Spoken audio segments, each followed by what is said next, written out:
Buenas noches, mi amada iglesia. A esta hora nos toca nuestro estudio bíblico del libro de Mateos. Pero antes de iniciar, vamos a colocarlo en las manos del Señor. Señor, te damos las gracias, Padre, por este día. Padre, toma el control de mis labios. Señor, sé tú utilizando mi boca, Padre, para dar palabras tuyas, Señor. Instruir, Padre, este evangelio tan bonito que nos has dejado, Señor, sobre tu historia, Padre.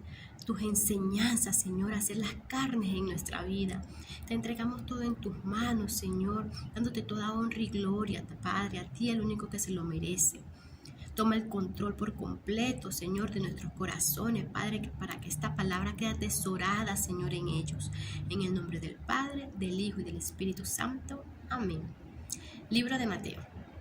Mateo es el primer libro del Nuevo Testamento y uno de los 3 evangelios sinópticos.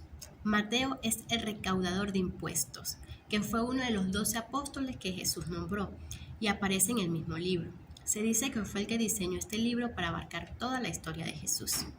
El Evangelio de Mateo se enfoca en los judíos, mostrando que Jesús es el Mesías esperado, el mismo Dios en persona, Dios en forma humana. Uno de los temas principales de Mateo es que Jesucristo vino para establecer el reino en la tierra, donde nos deja 5 enseñanzas del Evangelio. La primera, el Sermón del Monte. Lo podemos encontrar desde el capítulo 5 al 7.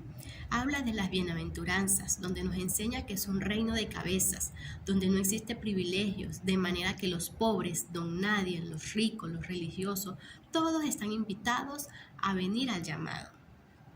Tenemos el segundo discurso, el misionero. Lo podemos encontrar a partir del capítulo 10. Se refiere al segundo discurso cuando Jesús dirige a los discípulos tras llamarlos y antes de enviarlos, dando instrucción a proclamar el reino venidero y a evidenciarlo por medio de actos de misericordia y compasión. Tenemos también el discurso parabólico. En el capítulo 3, en el versículo 34, podemos constar: todo esto habló Jesús por parábolas a la gente, y sin parábola no les hablaba. Sermón de las parábolas, siendo comparaciones para tratar de explicar el reino de los cielos. Encontramos las parábolas del sembrador en el capítulo 13, la parábola del trigo y la cizaña en el capítulo 13, la parábola de la levadura en el capítulo 13, la parábola de la oveja perdida en el capítulo 18, la parábola de los 2 hijos, capítulo 21, la parábola de la fiesta de boda en el capítulo 22, la parábola de las 10 vírgenes, capítulo 25. Grandes enseñanzas nos deja el Señor a través de estas parábolas. Los invito a escudriñar más de ellas. Tenemos el próximo discurso sobre la iglesia, sermón eclesiológico, llamado también de esa manera. Jesús trata de explicar cuál es la iglesia, qué Él quiere y cómo estructurar la comunidad y el papel de los apóstoles. En el capítulo 16, la confesión de Pedro, tenemos la confesión de Pedro desde el versículo 17 al 19. Entonces le respondió Jesús: bienaventurado eres, Simón, hijo de Jonás, porque no te lo reveló carne ni sangre, sino mi Padre que está en los cielos. Y yo también te digo que tú eres Pedro. Sobre esta roca edificaré mi iglesia, y las puertas del Hades no prevalecerán contra ella. Y a ti te daré las llaves de los reinos de los cielos. Y todo lo que atares en la tierra será atado en los cielos, y todo lo que desatares en la tierra será desatado en los cielos. Palabra del Señor. Tenemos el próximo discurso. Discurso del fin de los tiempos. Capítulo 24, del versículo 13 al 14. Pero el que persevera hasta el fin, este será salvo, y será predicado este evangelio del reino en todo el mundo para testimonio a todas las naciones. Y entonces vendrá el fin. Este último discurso habla sobre el final de los tiempos, la segunda venida del Hijo del Hombre, que es Jesús mismo, para advertir a los discípulos cómo será el cielo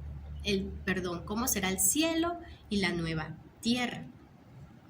Resaltemos que en los capítulos 11 y 13, Mateo recopila historia de personas donde unas los aceptan de forma positiva, que Jesús es el Mesías, mientras otros lo rechazan.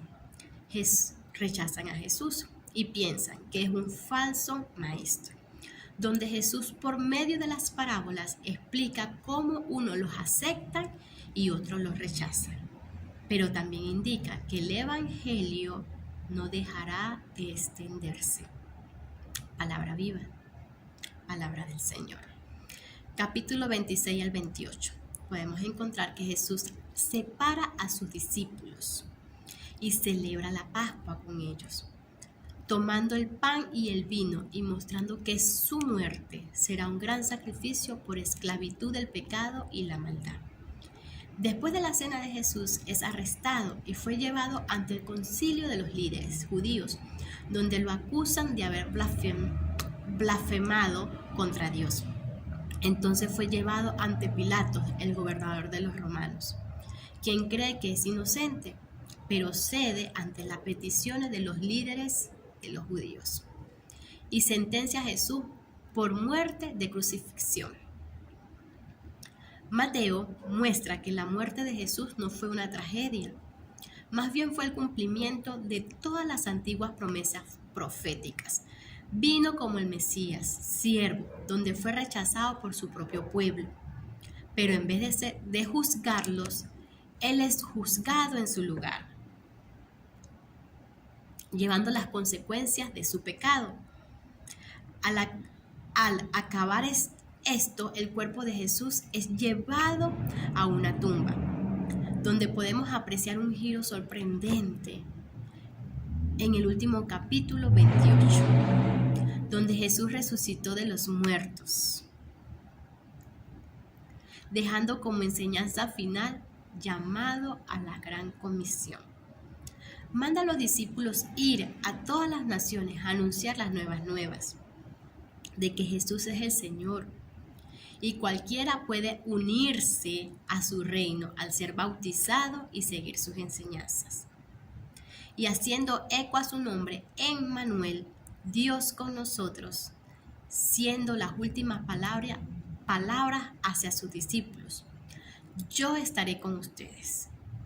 Promesas de la presencia de Jesús hasta el día que regrese. Dios los bendiga, iglesia.